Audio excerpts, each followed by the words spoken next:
Hey guys, what's up? We're here in episode 2. I'm back with Rebecca and we're going to be talking about how to do business development. Not in terms of like being a 25-year-old company, but how does somebody in her position who's really at the very early stages of launching a business and an introvert, how can she go out and ask for business? Stick around.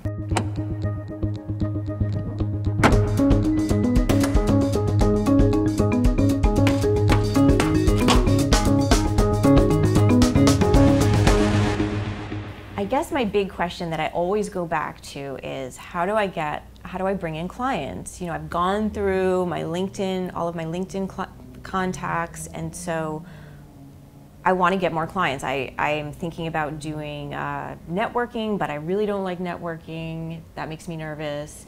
What do I do when I go there? So again, it's all back to how do I bring in the clients so that I get that first meeting? How do I get that first meeting? Perfect.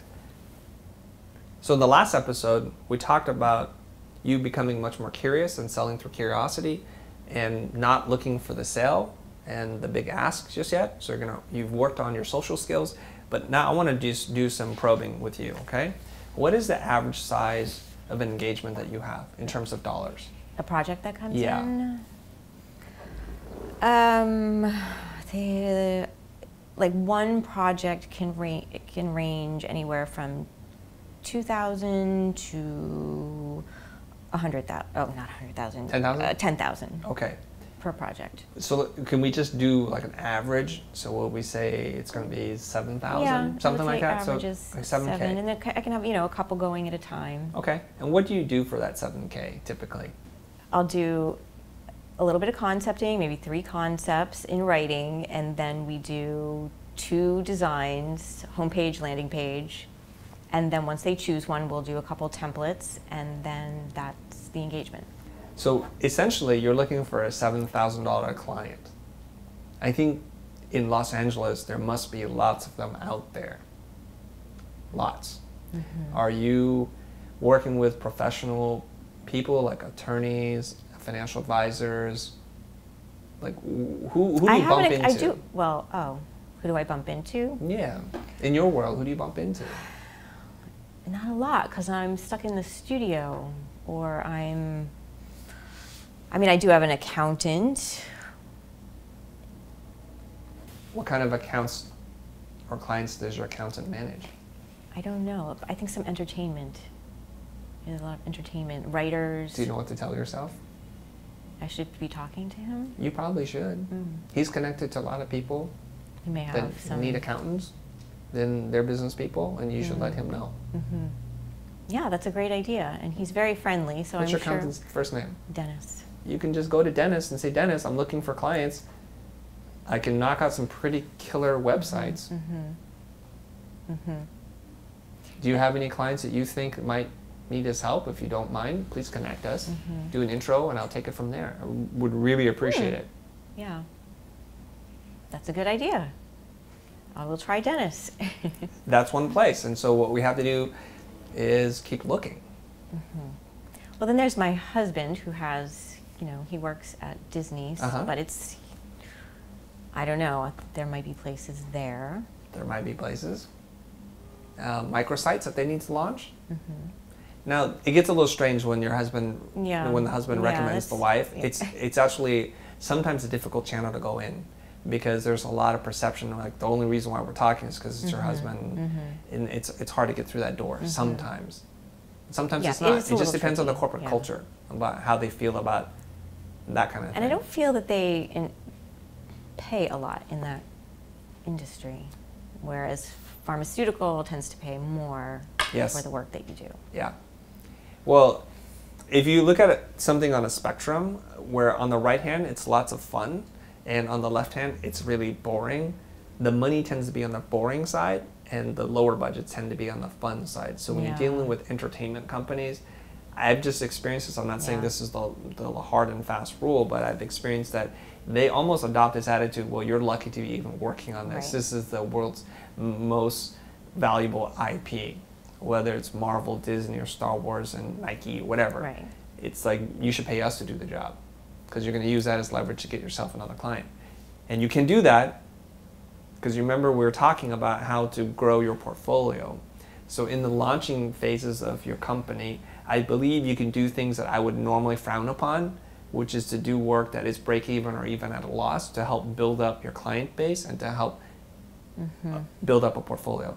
But do this though, go into this with very sober eyes. The minute you work with a client that you charge less than your normal rates, you need to understand that it's very unlikely that they'll come back and hire you at a much higher rate. This is a one and done. You know, you cash in, you burn, and you move on. So you have to think about, will this work be good enough for me to leverage to get my next job? If it's not, don't do it.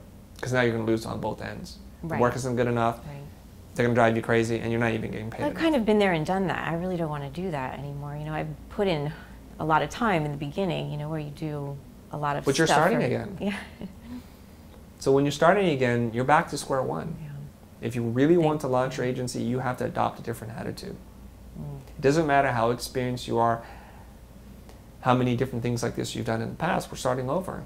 And we have to have that mentality, like we're a young, scrappy firm again, and we need to do what we need to do to get the next lead for us. Okay. Okay? So what I would suggest is you start to investigate the professional circles that are right around you right now. Okay. And reach out. Okay. But the barrier to entry, $7,000 in Los Angeles, not a ton of money, and there are a lot of businesses that probably need what you're doing right now. Setting up some killer case studies on Behance will help you. They show amazing design. And you can build some spec projects too. If you don't want to do this for other people, you can just do it for yourself. Like, I wanted to move into the athletic sportswear industry. So create a couple of spec things. Just as if you were as a student again. Yeah, I have thought of doing that so that I can transfer out of pharmaceuticals, so that I can have some stuff to show. But it would be better if I could do it for someone who's going to pay me for it. Yes. But all around here in Santa Monica and where you are, there are bike shops, there are supply stores, all around here. Small chains, they could use some help. Okay. I guess I just have to get out there more. I just got to what activities do you pound do? the pavement Let me some ask more. you something. What are your activities, hobbies, interests? So I do yoga. Okay, perfect. What else? I like to cook, so I don't know how that would help me. Beautiful, keep going. Well, I have a child, so he takes up a lot of my time, so we're at the park a lot. Okay. I don't know if that's going to help. So you're busy being a super mom? Yeah. Okay, what else? And then I spend a lot of time working. So I'm trying to think. Okay, work doesn't count as a hobby. I hike. You hike. Okay, where do you get your gear from? My gear for hiking? Where do you buy your shoes and all the stuff for hiking? You go to REI? I go to REI. Okay. You go to smaller shops than REI? Well, you know, you get your hiking gear once, and that's pretty much. And you got your sneakers and your pants and your T-shirt. Okay, I'm a gearhead, so I'm like out there buying, switching gear all the time. Oh, this backpack, that's a better color. I like that one instead. I'm a consumerist, I'm sorry. Okay, look at this. Are you starting to see potential opportunity for who you can reach out to, what kind of businesses, just based on the things that you're interested in? So if we look at yoga, there are a ton of yoga studios. Little ones? Yeah. That can afford probably about $7,000 to build a website. I guess I never just thought little. You know, I always have been, since I've worked at the agencies, you know, I always just, I guess, so this is good because I always keep thinking so large. So. Well, we have to take steps. We have to scaffold towards, first we'll do the little yoga studios, and the next thing we'll be working for Lululemon as a client. Yeah, see, I'm going for Lululemon already. Right, everybody wants that, and we talked about that in our sales and marketing course. We talked about how everybody looks at the big brand, but they never look at the suppliers and the small mom and pop chains that are just right within your grasp, that desperately need help, that could use some really sharp branding and messaging and web design. And you would make a big difference at a smaller company than you would at a big company. Okay. At this level. And you think they have enough money to spend? You will never know until you find out. I believe so. Okay. So yoga, just look at the yoga studios, the spinning classes, all those What's that one that we always go by and they're all stretching? Pilates? There's all these studios that are into health and wellness and fitness. Tons, especially where we live. So you just walk, do you just walk No, on in there? you're normally a client there, aren't you? Yeah. Aren't you going to work out, Yeah. and you're talking to people, and then you do something for them because you love it, because you're passionate about it, and you're an expert? That's where I would start. Low-hanging fruit. Okay. Walking into a studio unannounced, as an introvert, probably not going to be successful for you. It's going to be a very difficult thing. Okay? I also would say, since you like to cook, there are smaller brands that you might see in desperate need of a better website, like some kind of spice or product or something that you just love, genuinely just love, but their Instagram game is off point and their social media following is off point, their banner advertising sucks. Reach out to them. Okay. Drop them a line. Email them. Call them up. Say, hey, I love your product. The spices that you make, amazing. I can't help but notice that when I went to the site, some of it was broken. Do you think this is affecting your sales? Is this something that you think you need to work on? Okay. Okay, good idea. Okay. I'll go up and down Ventura and check them all out. You also actually have a very powerful network, believe it or not, that you don't know about. Your mommy and me circle. Do you do those things? I have, yeah. Okay. And like again, we live in Los Angeles.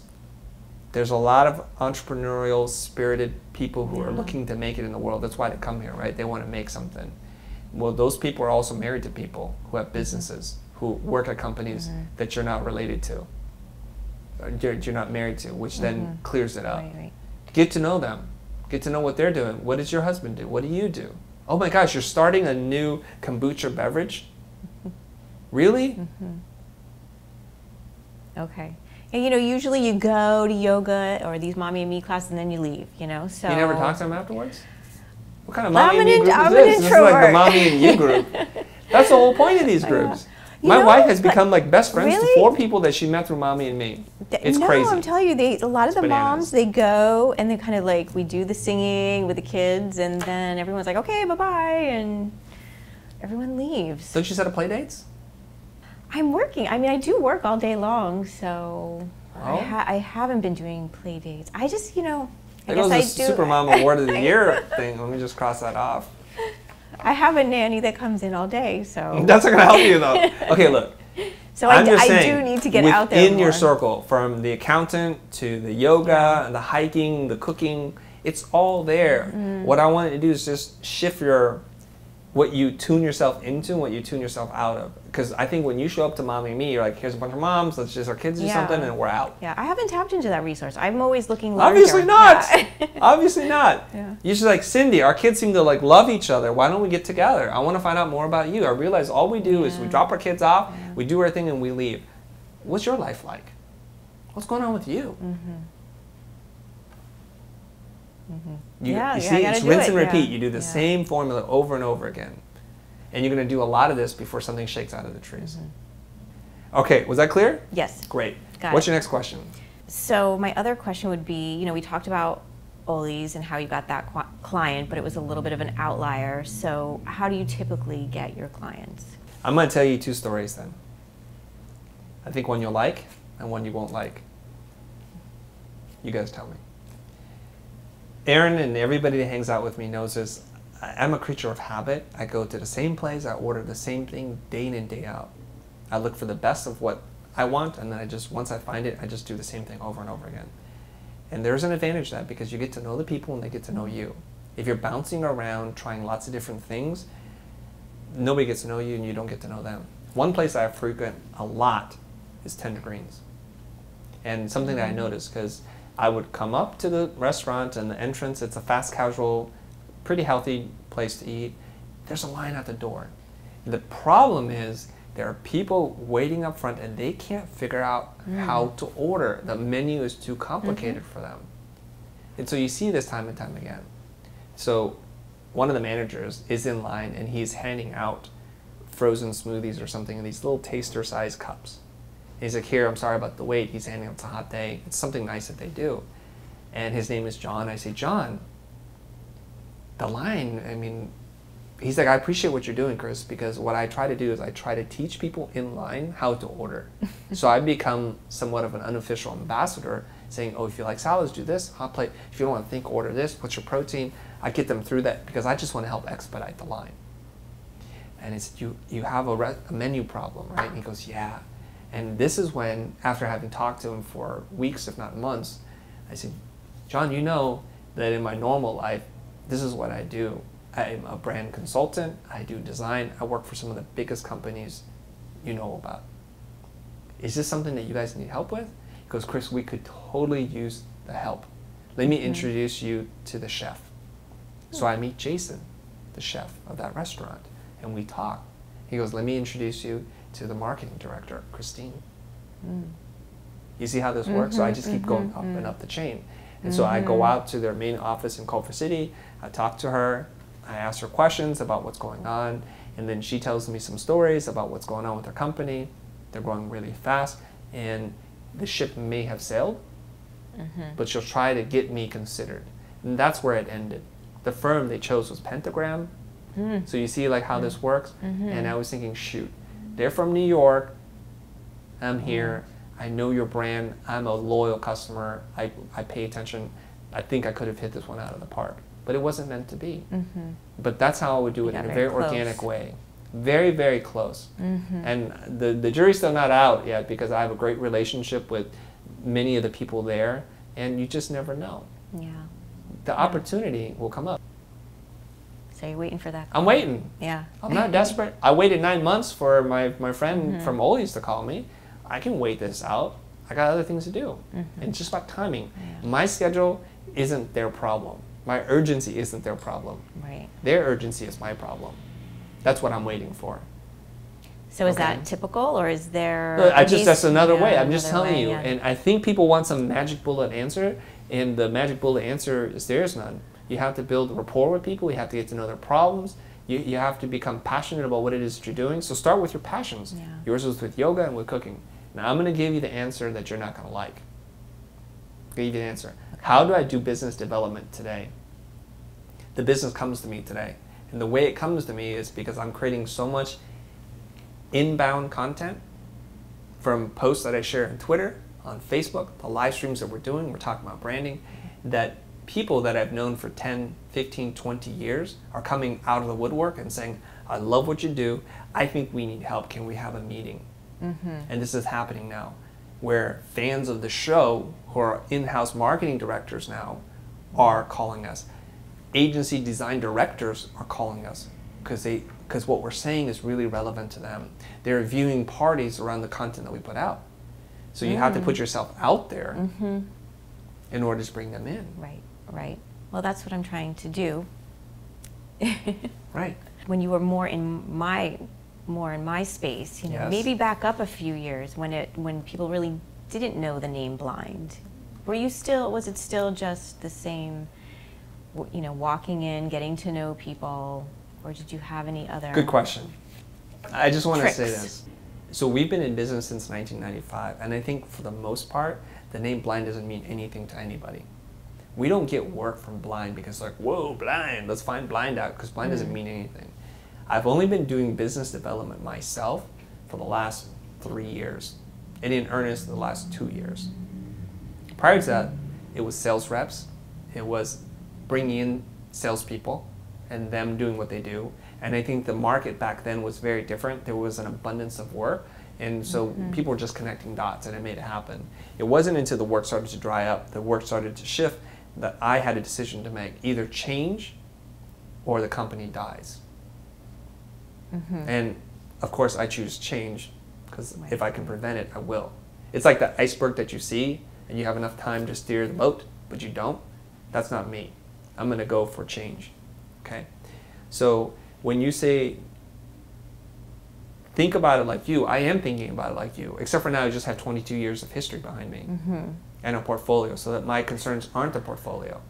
But in terms of like hand-to-hand combat, in terms of learning how to be a great listener, to ask smart business questions, to put myself out there, to produce the video and the contents that we do, this is a 3-year-old endeavor. So you can think of it as I have a 3-year head start from you. But you have a shortcut. because I will tell you Right. everything you want to, that you need to do that has worked for us. Right, I shouldn't be looking at what you did 10 years ago. Because that we're was gonna bad. skip all That's that, a bad right? plan. That was a bad plan because I didn't do anything. I sat in my room and work came in. Right, so it's better to get out there, start meeting people in the community, start really reaching out, getting personal relationships, getting to know people. And I have found that that is, you know, how I've found jobs in the past. It's usually not through sending out the resumes. No one really cares. It's always through someone you know. Right. You start with the low-hanging fruit. Start with people you know. Start with activities, hobbies, and interests that you're very passionate about. Just start there. And like I said before, forget about trying to get new business. Just be out there to learn, to share, to create value. That's the most important thing I can tell you. Because otherwise, everything you say sounds like a promotion. Right. It sounds like an advertisement.